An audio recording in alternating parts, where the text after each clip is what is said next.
नमस्ते मित्रों। इस कड़ी में मैं आपके साथ महाराज धंग की विस्तारवादी नीति, राजनीतिक स्वभाव व उनके समकालीन राजाओं के बारे में और उनका जो दरबारी व्यवहार था उसके बारे में बात करूंगा। लक्ष्मण मंदिर के श्लोक क्रमांक 45 के अनुसार यह बहुत विशेष श्लोक है, क्योंकि इसमें जो सीमाएं हैं, धंग के समय चंदेल राज्य की सीमाएं क्या थी उसके बारे में बहुत सुंदर वर्णन देखने मिलता है। श्लोक क्रमांक 45 के अनुसार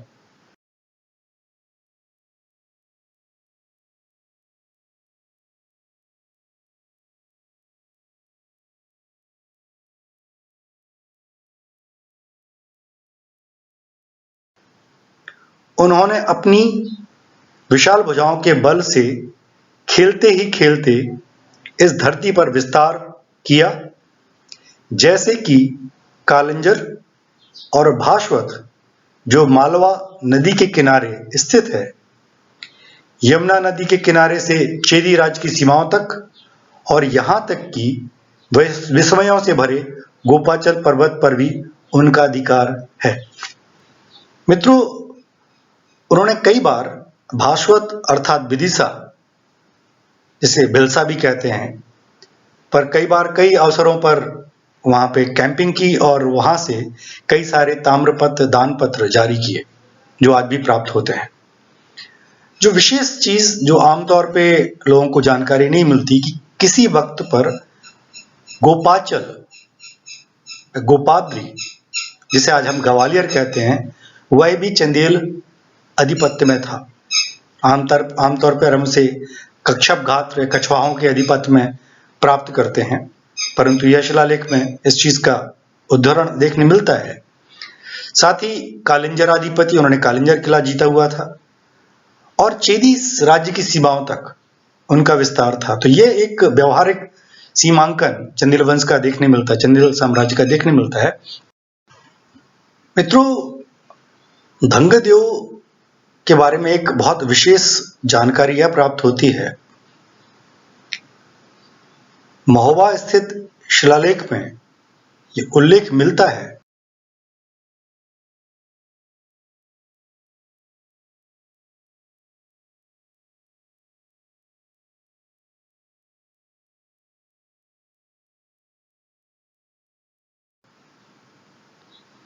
कि धंगदेव ने अपने अतुलित बल का पराक्रम हम्बीर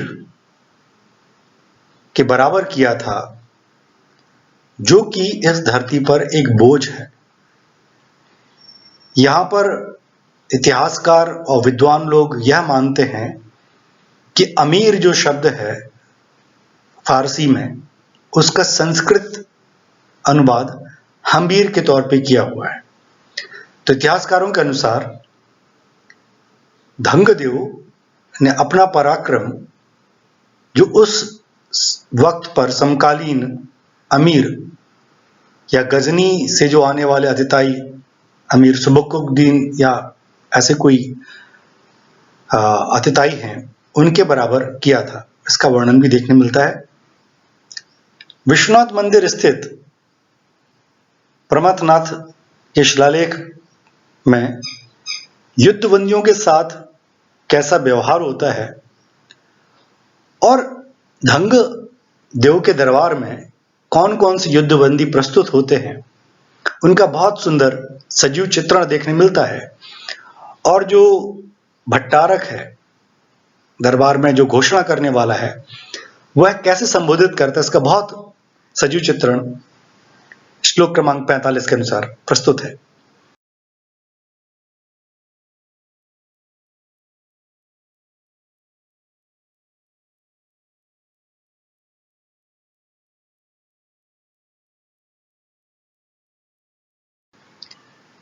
हे देव, यहां देखिए, यहां पर कौशलेश्वर उपस्थित है। कृतनाथ, कृपया आदेश का पालन करें। शहरपति, दूर हटिए व खड़े होकर झुक जाइए।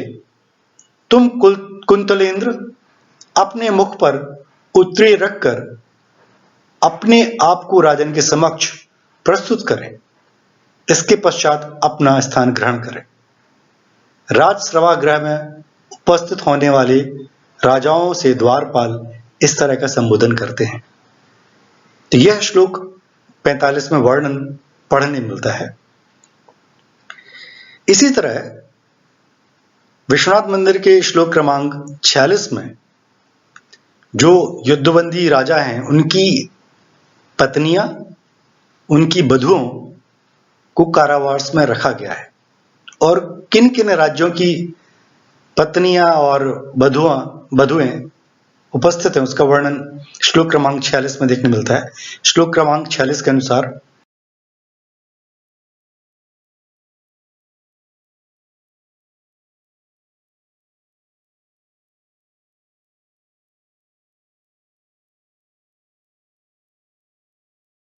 तुम कौन हो?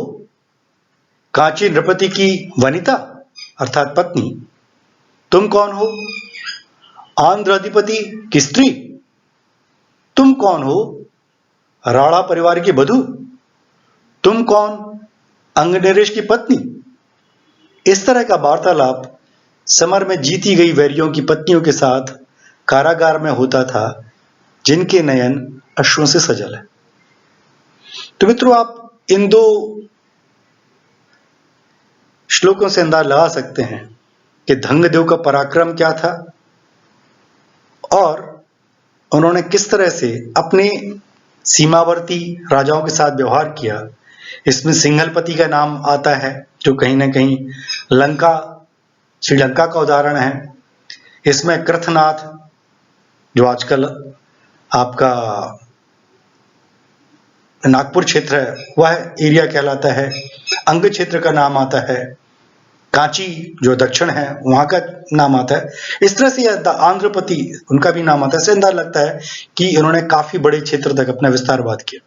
तो अगर आपको याद हो, मैंने यशोवर्मन के चरित्र में प्रश्न किया था, यशोवर्मन का विस्तार उत्तर की ओर ज्यादा देखने मिलता है पर दक्षिण की ओर नहीं देखने मिलता, परंतु धंग का विस्तार उत्तर से दक्षिण, पूरब से पश्चिम चारों ओर देखने मिलता है। तो मित्रों, ये एक छोटी सी जानकारी थी महाराज धंग के पराक्रम की, स्वभाव की। शायद आपको अच्छी लगी होगी। अगर आपको ये अच्छी लगती है प्लीज इसको आप लाइक जरूर करें, शेयर जरूर करें और मेरे YouTube चैनल को अगर आपने अभी भी सब्सक्राइब नहीं किया है तो प्लीज सब्सक्राइब करें मेरे YouTube चैनल खजुराहो विद अनुराग को। नमस्कार।